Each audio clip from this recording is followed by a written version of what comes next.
Hello everyone, welcome to my channel. आज हम इस वीडियो में sp3d3 हाइब्रिडाइजेशंस के बारे में डिटेल में डिस्कस करेंगे।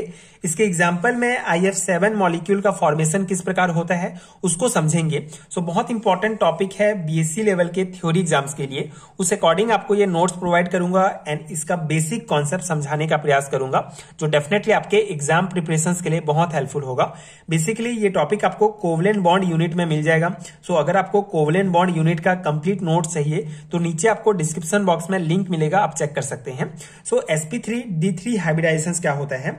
When 1s orbital, 3p orbital and 3d orbitals combine to form 7 sp3d3 hybrid orbital with the same energy, the process is called sp3d3 hybridizations। ठीक है, हाइब्रिडाइजेशंस हमने पिछले वीडियोस में भी डिस्कस किया है।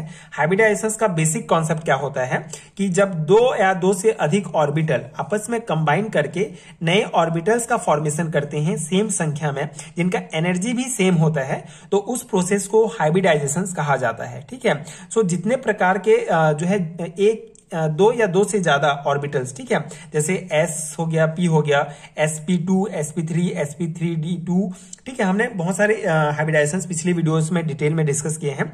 दो या दो से अधिक ऑर्बिटल्स आपस में कंबाइन करते हैं और सेम संख्या में नए ऑर्बिटल का फॉर्मेशन करते हैं। इस प्रोसेस को ही इस प्रोसेस को हाइब्रिडाइजेशंस कहा जाता है।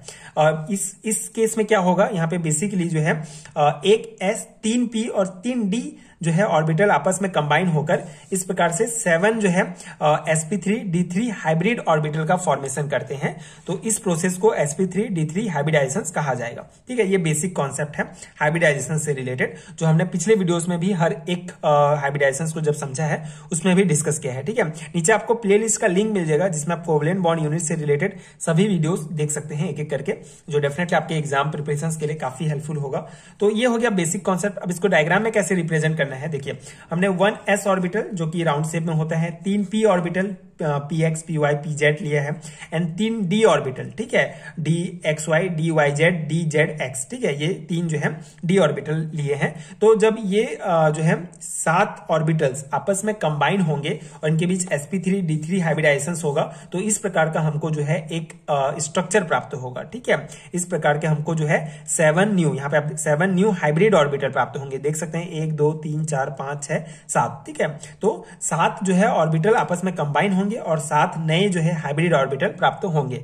तो इस प्रकार से sp3d3 हाइब्रिडाइजेशंस में हमको ये स्ट्रक्चर प्राप्त होता है।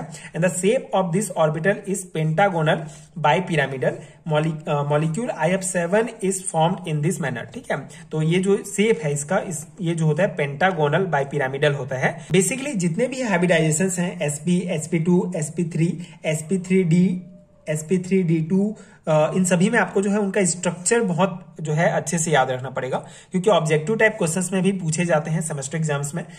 यहाँ पे sp3d3 हाइब्रिडाइजेशंस के केस में पेंटागोनल बाइपिरामिडल स्ट्रक्चर होता है मॉलिक्यूल का। ठीक है, बेसिकली जो ऑर्बिटल हमको प्राप्त होता है, नए जो हाइब्रिड ऑर्बिटल्स होते हैं उनका। एंड यहाँ पे हम IF7 जो मॉलिक्यूल है उसका जो है फॉर्मेशन डिस्कस करेंगे, जो sp3d3 हाइब्रिडाइजेशंस के द्वारा होता है। अब यहाँ पे देखिए जो आयोडीन होगा, यहाँ पे हम लेंगे आयोडीन का इलेक्ट्रॉनिक कॉन्फ़िगरेशंस। बेसिकली आयोडीन 53 होता है इसका एटॉमिक नंबर। तो यहाँ पे इलेक्ट्रॉनिक कॉन्फ़िगरेशंस में सिर्फ हम लास्ट ऑर्बिटल्स को लेंगे, तो 5s2 5p5 इस प्रकार से लास्ट में भरेगा। तो शुरू का तो वही है। ठीक है, आई होप आपको इलेक्ट्रॉनिक कॉन्फ़िगरेशंस निकालने आता होगा। ठीक है, 1s 1s2 2s 2p6 इस प्रकार से पूरा भरता है। तो यहाँ पे हम सिर्फ लास्ट के हम लेंगे 5s2 एंड 5p6, ये ग्राउंड स्टेट में होगा आयोडीन का। ठीक है, तो इसके ऑर्बिटल में किस प्रकार से भरेगा, 5s में आप देख सकते हैं 2 इलेक्ट्रॉन होगा, 5p में जो है 5 इलेक्ट्रॉन इस प्रकार से भरेंगे, एंड 5d ऑर्बिटल में जो है ग्राउंड स्टेट में कोई इलेक्ट्रॉन नहीं होगा।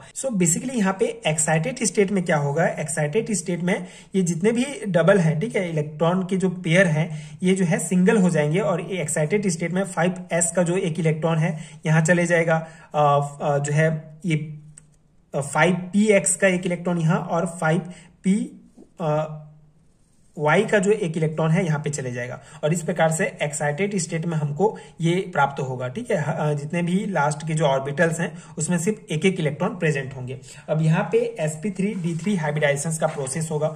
देखिए बेसिकली हाइब्रिडाइजेशंस प्रोसेस होने का मेन क्या एक जो रूल होता है कि हाइब्रिडाइजेशन केवल उन्हीं ऑर्बिटल्स में होता है जिसमें सिर्फ एक इलेक्ट्रॉन प्रेजेंट होते हैं, तभी ये एक इलेक्ट्रॉन दूसरे एटम के इलेक्ट्रॉन से जो है कोवलेंट बॉन्ड बना के मॉलिक्यूल का फॉर्मेशन कर सकते हैं। तो वही है sp3d3 हाइब्रिडाइजेशन में क्या होगा, ये जितने भी हैं s, p और d, ये जो ऑर्बिटल्स हैं ये इस प्रकार से sp3d हाइब्रिडाइजेशन में आपस में कंबाइन हो जाएंगे। ठीक है, अब यहाँ पे IF7 मॉलिक्यूल कैसे फॉर्मेशन होगा, पेंटागोनल बाइपिरामिडल स्ट्रक्चर बनेगा।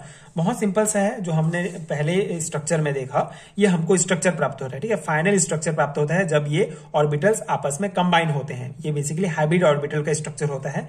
तो मतलब इसमें हमको 7 नए जो है हाइब्रिड ऑर्बिटल प्राप्त हुए हैं। तो और हमारे फ्लोरीन की अगर हम बात करें तो फ्लोरीन का जो है एटॉमिक नंबर 9 होता है। इसके लास्ट में जो है जो इलेक्ट्रॉन होंगे वो पी और पी जो वैलेंस इलेक्ट्रॉन्स होंगे बेसिकली ये इसमें भरेंगे। ठीक है, पी ऑर्बिटल्स में भरेंगे, p x, p y, p z में। ठीक है, तो ये इस प्रकार से होगा। ये लास्ट जो होगा, ठीक है, पी वाई, ठीक है, 2p वाई में जो होगा सिर्फ एक इलेक्ट्रॉन प्रेजेंट होगा। तो यही एक इलेक्ट्रॉन जो है बाकी ये जो हाइब्रिड ऑर्बिटल्स के जो इलेक्ट्रॉन है इनके साथ कोवलेंट बॉन्ड बनाएगा और इस प्रकार के स्ट्रक्चर का फॉर्मेशन करेगा। ठीक है, सिंपल सा है। तो यहाँ पे हम 7 जो है यहाँ पे फ्लोरीन एटम है, तो यही 7 जो है फ्लोरीन के जो एक एक इलेक्ट्रॉन है ये 7 हाइब्रिड ऑर्बिटल से इस प्रकार से कोवलेंट बॉन्ड, सिग्मा बॉन्ड का फॉर्मेशन करेंगे और ये पूरा स्ट्रक्चर बनेगा IF7 मॉलिक्यूल का। ठीक है, और इस प्रकार से जो है IF7 मॉलिक्यूल का फॉर्मेशन होता है। तो ये सिंपल सा प्रोसेस है। आई होप आपको समझ में आ गया होगा। sp3d3 हाइब्रिडाइजेशन के द्वारा ये मॉलिक्यूल बनता है। इसको जो है आप रेखा फॉर्म में दिखा सकते हैं। IF7 मॉलिक्यूल का जो है ये शेप है। ठीक है, ये शेप है, मतलब इसको आप इजीली इस प्रकार से बना सकते हैं। अगर आपको सेमेस्टर एग्जाम्स में अगर पूछा जाता है ये स्ट्रक्चर अगर आपको नहीं बनाना है तो आप ये भी बना सकते हैं। ठीक है, ये भी आपके लिए सही होगा। तो ये हो गया sp3d3 हाइब्रिडाइजेशन का बेसिक कॉन्सेप्ट, जिसमें हमने IF7 मॉलिक्यूल का फॉर्मेशन समझा। एंड आई होप आपको समझ में आ गया होगा। बहुत इंपॉर्टेंट है थ्योरी एग्जाम के पर्सपेक्टिव से, उस अकॉर्डिंग मैंने ये नोट्स आपको प्रोवाइड किया है जो डेफिनेटली आपके एग्जाम प्रिपरेशन के लिए बहुत हेल्पफुल होगा। सो अगर आपको इस कंप्लीट यूनिट का नोट चाहिए, बेसिकली ये टॉपिक आपको कोवलेंट बॉन्ड इनऑर्गेनिक केमिस्ट्री से रिलेटेड एक इंपॉर्टेंट यूनिट है कोवलेंट बॉन्ड, इसमें आपको ये देखने को मिलेगा। सो अगर आपके सिलेबस में ये यूनिट एंड ये टॉपिक्स दिए गए हैं एंड अगर आपको इन सभी टॉपिक्स के कंप्लीट एडिटेड नोट चाहिए तो नीचे आपको pin comment and description box में लिंक मिलेगा, वहां से आप चेक कर सकते हैं एंड नोट्स ले सकते हैं, जिसमें हर एक टॉपिक को डिटेल में एक्सप्लेन किया गया है। टोटल 40+ पेजेस नोट्स हैं जो डेफिनेटली आपके एग्जाम प्रिपरेशन के लिए बहुत हेल्पफुल होगा। इस नोट्स को लेने के बाद आपको किसी दूसरे सोर्स की आवश्यकता नहीं होगी, आप यहीं से तैयारी कर सकते हैं एंड डेफिनेटली आपको अच्छा मार्क्स मिलेगा आपके सेमेस्टर एग्जाम्स में। ठीक है, हर एक टॉपिक को डिटेल में समझाया गया है, तो नोट्स आप ले सकते हैं। लिंक्स आपको नीचे description box and pin comment में मिल जाएगा।